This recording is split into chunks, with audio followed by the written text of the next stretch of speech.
Hi, my name is David, and I'm going to walk you through how I solved the CSWA practice problem 8.12.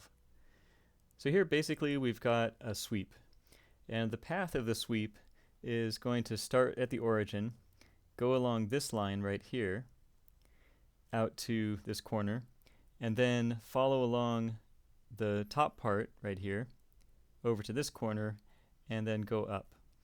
So it's holding to the left side of the the solid. And we kind of know that because if we look at the dimensions carefully, they're following the left side of the solid, right? We're going all the way up to here as opposed to just here, for example. And the 1400 millimeters is going only to the left side of this part of the solid. So that's the path we're going to sketch out, is that left side of the solid. And then we'll work on the profile. Okay, so we're going to work in the top plane, and we'll draw some lines, dimension the lines,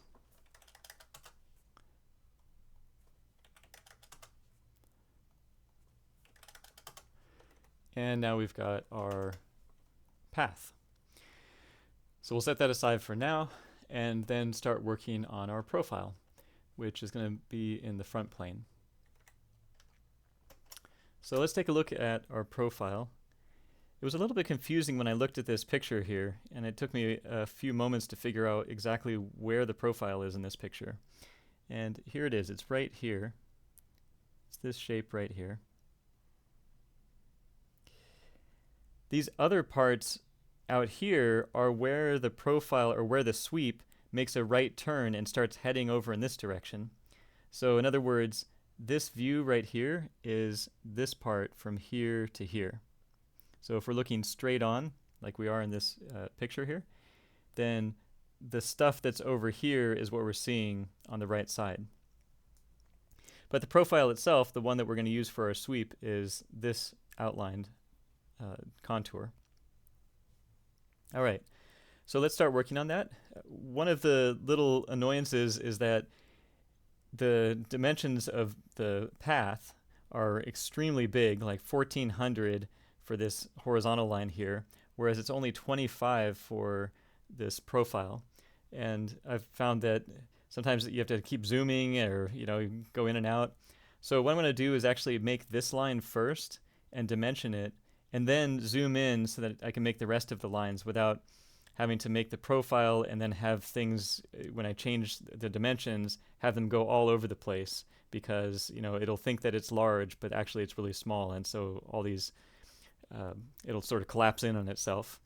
So first I'm going to make the 25 dimension, like this line, and dimension it 25, and then we'll have a rough size of the scale so we can basically sketch the rest of the profile and then start fine-tuning it with the dimensions after.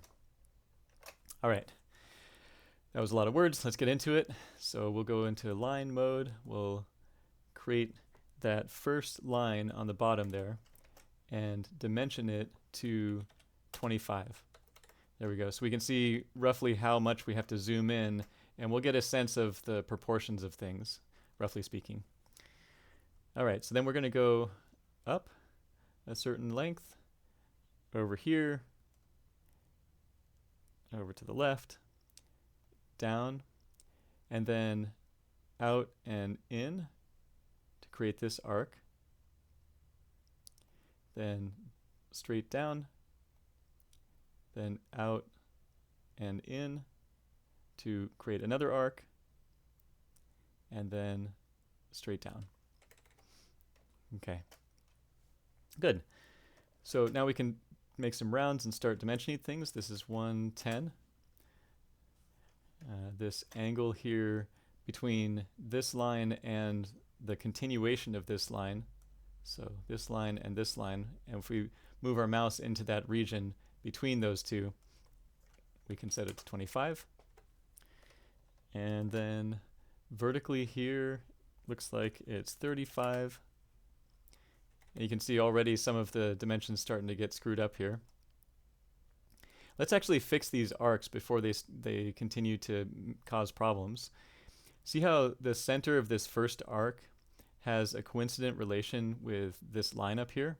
So that makes sure that the arc is perpendicular to that line when they meet at this point. So we want to do the same thing for this arc, this center of this arc right here. We can either make it coincident to this line, or just make sure that these two are vertical to each other. So either way you want to do it, that'll work.